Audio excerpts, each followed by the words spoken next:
तीनों संभागों को निरस्त कर दिया गया है और साथ ही नए बनाए गए 19 जिलों में से 9 जिलों को समाप्त कर दिया गया है। बता दें कि सीकर, पाली और बांसवाड़ा को गहलोत राज में संभाग बनाया गया था, तो वहीं इन तीनों के संभाग का दर्जा छीन लिया गया है। अब ये पहले की भांति जिला ही रहेंगे। गहलोत राज में जयपुर ग्रामीण और जोधपुर ग्रामीण सहित कुल 19 जिले बनाए गए थे और इन 19 जिलों में से भी 9 जिलों के जिले का दर्जा निरस्त कर दिया गया है।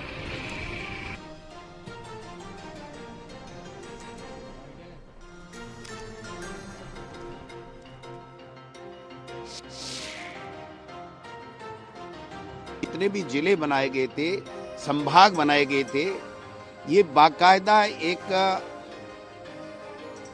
रिटायर्ड आईएएस की अध्यक्षता में उनकी कमेटी बनाई गई थी।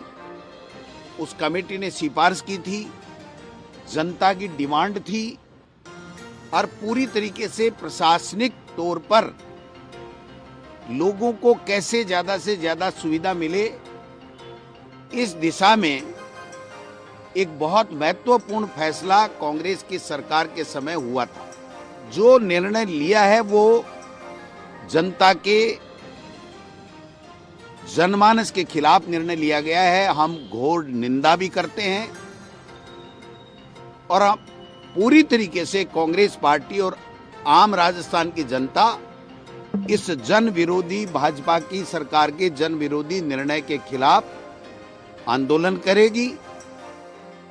और अंकित तिवारी जी हमारे साथ जुड़ चुके हैं, वरिष्ठ पत्रकार हैं। अंकित जी, बहुत बहुत स्वागत है आपका। कैसे देखते हैं सरकार के निर्णय को? राजस्थान सरकार ने जो निर्णय लिया है, देखिए पूरी तरीके से ये राजनीतिक फैसला है। चुनाव में जाने से ठीक पहले अशोक गहलोत सरकार ने राजस्थान में 3 नए संभाग बनाए थे, 19 नए जिलों को मंजूरी दी थी। एक बड़ा फैसला किया था राजनीतिक लाभ के लिए, लेकिन हुआ नहीं। सरकार यहाँ बीजेपी की बनी और बीजेपी ने सरकार बनते ही इस पर विचार करना शुरू कर दिया था। 365 दिन लगे और उसके बाद 3 संभाग खत्म कर दिए गए हैं, जिनमें पाली, बांसवाड़ा और सीकर है। विरोध की तस्वीरें भी लगातार आ रही है। सीकर को संभाग खत्म करने पर लगातार वहां विरोध हो रहा है। साथ ही जिलों को भी खत्म किया गया है। कुछ जिले यथावत रख दिए गए हैं और 2 जिले ऐसे थे जिन्हें खत्म किया जाना था, लेकिन सत्ता पक्ष के लोगों ने अपना विरोध दर्ज कराया और उसके बाद यहाँ पर ये निर्णय वापस लेना पड़ा। आज कैबिनेट में बड़ा फैसला हुआ है। राजस्थान में 9 जिले और खत्म कर दिए हैं। 8 जिले यहाँ पर बरकरार रखने की कोशिश की गई है। सरकार की लगातार ये पहल है कि जो वायदे किए गए हैं वो जल्द से जल्द पूरे किए जाए।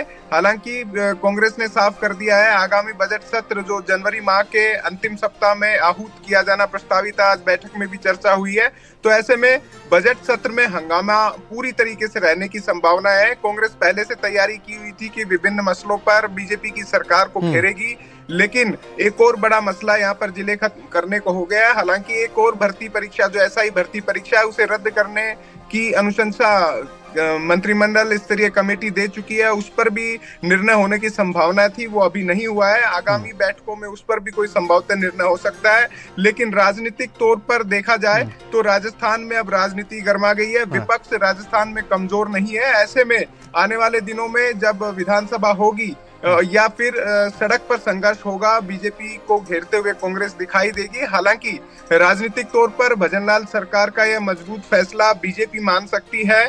कई जिले उनके पीछे तर्क दिया जा रहा था कि वहां पर कलेक्टर एसपी तो लगा दिए गए हैं, लेकिन उनके बैठने की जगह नहीं है, वहां पर संसाधन भी नहीं है। सरकार ने कहा कि ये गैर जरूरी था, केवल राजनीति से प्रेरित था। ऐसे में बड़ा निर्णय गहलोत सरकार ने लिया था, जिसे पलट दिया गया है। हालांकि कुछ जिले रख दिए गए हैं यथावत, लेकिन वो जिले यथावत रखे गए हैं और कुछ जो हटाए गए हैं उन पर अब मिश्रित प्रतिक्रियाएं आ रही हैं और ये प्रतिक्रियाएं राजस्थान की राजनीति को गरमाने के लिए इस ठंड में काफी हैं। और राजस्थान के लिहाज से माने तो राजस्थान भौगोलिक लिहाज से बड़ा प्रदेश है और पूरे भारत में बड़े राज्य के रूप में जाना जाता है, लेकिन बड़ा निर्णय कैबिनेट में हो गया है, जिलों को खत्म कर दिया गया है। हालांकि मंत्रियों ने, जोगाराम पटेल और सुमित गोदारा, 2 मंत्रियों ने संयुक्त प्रेस वार्ता की थी और उन्होंने कहा कि अगर कोई प्रस्ताव आता है तो सरकार विचार करेगी, लेकिन फिलहाल के लिए प्रशासनिक दृष्टि से इन्हें उचित नहीं माना गया। मंत्रिमंडल समिति की बात हो या जनता की ओर से भी जो प्रस्ताव आए, जो सुझाव लिए गए, वो जिलों को खत्म करने को थे। तो बड़ा निर्णय भजनलाल सरकार का माना जा सकता है, जो राजनीतिक लिहाज से अहम है। कांग्रेस ने अपने तेवर तीखे कर दिए हैं। अशोक गहलोत का बयान भी आ गया है और साथ में गोविंद सिंह डोटासरा और टीकाराम जूली। गोविंद सिंह डोटासरा कांग्रेस के प्रदेशाध्यक्ष है, टीकाराम जूली नेता प्रतिपक्ष है। उन्होंने भी साफ कर दिया है कि इतनी आसानी से बीजेपी की भजनलाल सरकार को इन निर्णयों पर अमल करने नहीं दिया जाएगा। वो लगातार अपना विरोध दर्ज कराएंगे और इसकी कुछ तस्वीरें भी लगातार सामने आ गई है। सीकर में लोगों ने पुतला जलाकर दहन करके अपना विरोध दर्ज कराया है और अब जल्द ही इस पर जयपुर में भी कोई बड़े धरने की प्लानिंग हो सकती है। ये तमाम राजनीतिक समीकरण अगर देखा जाए तो एक तरीके से अंकित, एक छोटा सा सवाल मेरा ये है कि क्या इन जिलों में, जहां पर इन जिलों को खत्म किया गया है, क्या इन जिलों में लोगों का जो आम जनमानस है उसका भी विरोध का सामना करना पड़ेगा सरकार को? देखिए, जो जिले अभी खत्म किए गए हैं, खासतौर पर सांचौर ऐसा जिला है जिसमें प्रवासी बड़ी संख्या में रहते हैं और बड़ी लंबी संघर्ष की लड़ाई वहां पर थी। इसे खत्म कर दिया गया है। ऐसे में वहां से भी विरोध आने लग गया है और जिला बनाने के पीछे मकसद यही था, उन्हें स्थानीय स्तर पर सुविधा मिल सके। ऐसे में जो जिले के वासी हैं वो जरूर विरोध करेंगे, लेकिन नफा नुकसान का आकलन बीजेपी की भजनलाल सरकार ने कर लिया है। फिलहाल पूर्ण बहुमत में है, उपचुनाव जीतकर उत्साहित है। उपचुनाव में 5 सीटें बीजेपी के खाते में आई थी और अंतर भी काफी रहा था। ऐसे में भजनलाल सरकार को लगता है कि वो जो निर्णय लेंगे वो जनता उन्हें सहर्ष मानेगी।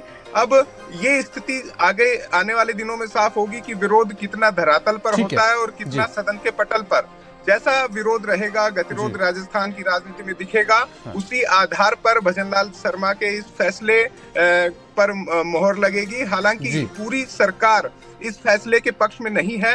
कुछ विधायकों के जो विधानसभा क्षेत्र उन जिलों में आते थे, उन्हें स्थानीय स्तर पर जरूर विरोध का सामना करना पड़ेगा। नेताओं को कहीं ना कहीं ये अच्छा नहीं लग रहा होगा, क्योंकि उनको वहां जाकर वोट भी मांगने हैं और कहीं ना कहीं लोग भी इसका विरोध करते हुए भी नजर आ रहे होंगे। ठीक है, बहुत बहुत शुक्रिया अपना कीमती समय देने के लिए, हमारे साथ जुड़ने के लिए अंकित जी आपका।